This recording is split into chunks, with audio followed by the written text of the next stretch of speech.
Assalamualaikum warahmatullahi wabarakatuh. Wassalatu wassalamu ala asrofil anbiya wal mursalin sayyidina wa maulana Muhammadin wa ala alihi wa sahbihi ajma'in. Amma ba'du.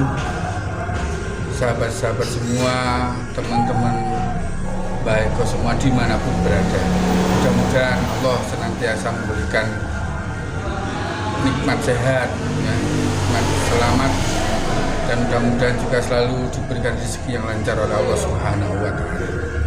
Oke, sahabat-sahabat semua, pada konten kali ini berlanjut dari konten-konten sebelumnya.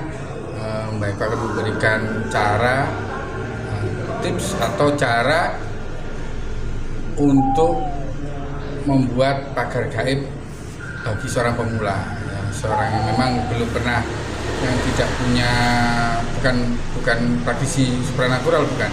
Jadi untuk orang-orang awam, bagaimana sih membuat pagar gaib?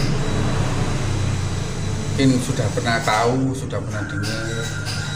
Pagar gaib ini adalah diniatkan ya untuk satu ya, untuk menjaga keluarga kita, menjaga rumah kita dari perbuatan-perbuatan jelek orang lain, atau mungkin ada orang-orang lain yang berniat jelek di rumah kita.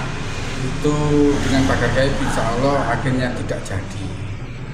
Nah, ini Bapak nanti akan kita kupas. Caranya cukup mudah sebetulnya. Caranya cukup mudah, bisa diikuti ya. Apa nanti saya akan memberikan metode-metodenya, bagaimana caranya, step by stepnya nanti ya, dan bisa diikuti. Mudah-mudahan apa yang diikuti nanti bisa memberikan manfaat. Oke, sahabat-sahabat semua, ada beberapa macam media dalam membuat pagar gaib. Pagar gaib ini ada medianya ya. Kalau untuk praktisi tenaga dalam atau yang sudah mempunyai tenaga dalam, itu biasa kadang menggunakan media, kadang juga tidak memakai media. Nah, untuk sahabat-sahabat semua sebagai pemula, coba nanti dipersiapkan media-medianya ya. Nah, ini ada beberapa media yang biasa digunakan untuk pagar gaib rumah ya, atau mungkin pagar gaib untuk keselamatan rumah, atau mungkin toko ya, atau mungkin apalah yang ingin dilindungi. Yang pertama, media yang harus disiapkan satu, media garam. Nah, ini media garam ini umum, biasanya kebanyakan praktisi tenaga dalam pun menggunakan garam, atau mungkin orang-orang yang disebut orang pintar biasanya itu juga pakai garam, atau paranormal itu biasanya juga pakai media garam. Nah, caranya bagaimana? Jadi caranya seperti ini. Nanti caranya ini bisa digunakan ke media-media yang lain, tidak harus garam ya, tapi caranya nanti bisa digunakan di media-media yang lain, tidak harus garam, bisa di air atau yang lainnya. Satu yang harus dilakukan, berwudu dulu. Setelah berwudu, sholat 2 rakaat sholat hajat ya. Setelah wudu, sholat 2 rakaat sholat hajat. Terus yang ketiga, yaitu mulai mengadakan pengisian atau mengisi media garam ini dengan amalan, dengan bacaan ya. Di saran saya satu, bacaan yang harus yang dibacakan. Dibacakan satu, yang pertama Al-Fatihah ya. Al-Fatihah baca 7 kali ya. Setelah dibaca 7 kali, ditiupkan di media garam itu ya. Pada waktu baca Al-Fatihah, iyyaka na'budu wa iyyaka nasta'in, diniatkan di dalam hati bahwa berniat untuk membuat perlindungan ya, minta kepada Allah bahwa dengan media garam ini bisa melindungi, bisa memberikan keselamatan di dalam rumah ya, dari perbuatan-perbuatan jelek, baik perbuatan secara fisik maupun metafisik. Tuh, setelah baca Al-Fatihah, yang kedua baca ayat kursi 7 kali. Baca ayat kursi 7 kali, setelah 7 kali ditiupkan ke garam lagi ya. Setelah ayat kursi dibacakan lagi surat Yasin ayat ke-9. Waja'alna min baini aydihim sadda wa min khalfihim sadda wa sami'u fa hum la yubsirun. Ini dibaca juga 7 kali. Setelah terbaca 7 kali ditiupkan itu di garam ya. Yang terakhir dibacakan Bismillahirrahmanirrahim la yadurru ma'asmihi sayyul filati wala bisamai bahwa sami'un 7 kali, terus ditiupkan di garam. Terakhir ditutup la haula wala quwwata illa billahil aliyil azim. Nah, setelah garam ini sudah ditiup ya, yakinkan bahwa dengan bacaan yang sahabat-sahabat semua baca itu masuk ke dalam garam itu. Yakin bahwa apa yang sampean baca, apa yang sampean tiupkan tadi itu bisa mempunyai energi atau bisa mempunyai kekuatan. Nah, terus garam ini nanti disebarkan di 4 penjuru dalam rumah. Sisanya ditabur-taburkan ya, ditaruh di penjuru, mungkin pojok kanan dulu, depan, samping kiri, belakang, 2 belakang itu. Nah, sewaktu menaruh garam itu, selama menaruh garam itu dibacakan sholawat. Allahumma sholli ala sayyidina Muhammad. Nah, garam yang ditaruh misalnya sayyidina Muhammad. Waktu nyebarkan juga begitu, Allahumma sholli ala sayyidina Muhammad. Nah, itu nanti keliling rumah sambil garamnya itu ditabur-taburkan. Kalau misalnya masih kurang yakin, besoknya lagi atau mungkin 1 minggu kemudian ditambahi lagi, dibacakan lagi, diyakinkan lagi bahwa apa yang dimasukkan ini di garam ini bisa mendatangkan pertolongan yang Allah Subhanahu wa Ta'ala. Jadi minta kepada Allah untuk memberikan perlindungan dari hal-hal buruk ya, baik disebabkan secara fisik maupun metafisik, baik dari orang yang berniat jelek untuk mencuri atau dan lain sebagainya, atau mungkin orang yang berniat jelek atau mungkin ngirim guna-guna atau santet atau yang lainnya itu tertolak. Itu ya, medianya media garam.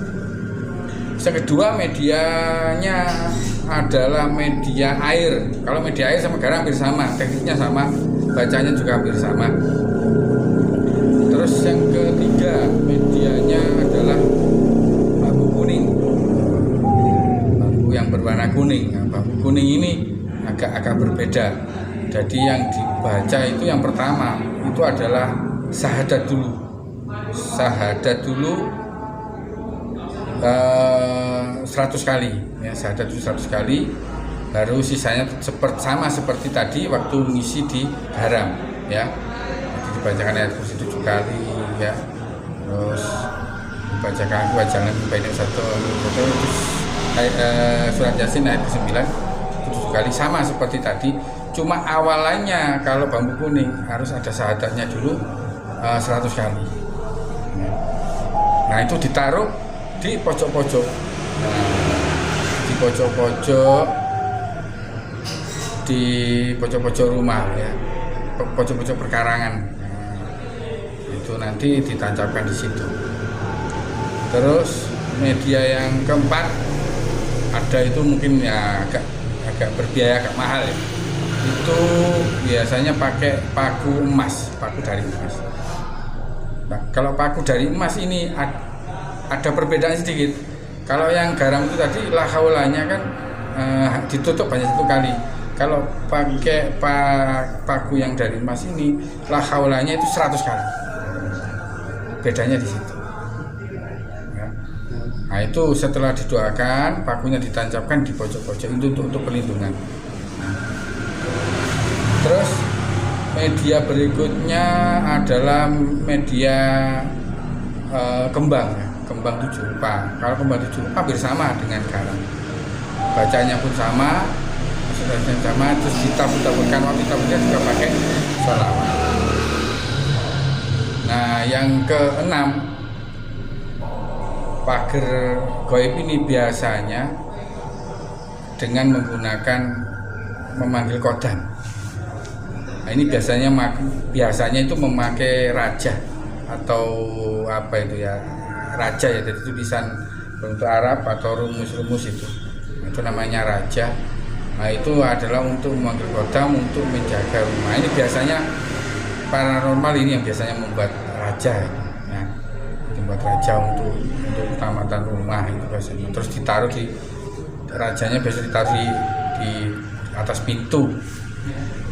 Ini untuk pemula memang agak kesulitan karena memang ini ada butuh belajar. Terus yang ketujuh adalah pagar dengan tenaga, dengan energi tenaga dalam. Nah ini biasanya yang membuat pagar ini biasanya orang-orang yang memang sudah terbiasa dan memang yang sudah aktif tenaga dalamnya dan sudah bisa mentransfer tenaga dalam. Nah ini biasanya mereka ini pagarannya juga pakai pagaran energi tenaga dalam. Jadi disalurkan energinya membuat pagar gaib untuk melindungi rumah atau mungkin yang lain. Nah ini sahabat-sahabat semua, caranya sangat ringkas, bisa dicoba di rumah, bisa dicoba sendiri ya. Nanti bagaimana caranya, yang penting dicoba dulu sampai betul-betul yakin. Jadi kalau memang kurang yakin ya dibaca lagi, dimasukkan lagi. Nah dicoba di rumah, dipraktekkan, mudah-mudahan ini bisa memberikan manfaat ya. Nah kuncinya setiap kita melangkah, jangan lupa kita yakinkan dalam diri kita, mohon kepada Allah bahwa apa yang kita lakukan ini kita yakinkan bahwa kita ini mampu atas izin Allah Subhanahu wa Ta'ala. Jadi semua pertolongan itu datangnya dari Allah dan kita minta bantuan kepada Allah untuk melindungi keluarga kita, melindungi rumah kita, melindungi usaha kita dari perbuatan-perbuatan jelek atau perbuatan yang mungkin istilahnya niat-niat buruk dari orang lain, sehingga kita aman dan terjaga. Oke, sahabat-sahabat semua, saya kira informasi dari cukup ya sampai di sini, dan kita lanjutkan lagi di channel berikutnya. Jangan lupa selalu like ya, dan saya minta semua sahabat-sahabat yang sudah mempraktekkan atau yang mungkin belum mempraktekkan, dan kalau kepingin tahu bisa komen ya, nanti komen di channel kami, komen kok ini saya sudah nyoba seperti ini, nah, tanya nanti insya Allah akan kita jawab. Dan jangan lupa untuk share ya, di-share, diberitahu ke teman-teman, dan jangan lupa juga subscribe, karena dengan subscribe sahabat-sahabat semua akan selalu mendapat update informasi terbaru dari channel Gerbang Misteri Mbah Eko. Oke, saya kira cukup. Ketemu lagi di channel berikutnya dan di penelusuran berikutnya. Assalamualaikum warahmatullahi wabarakatuh.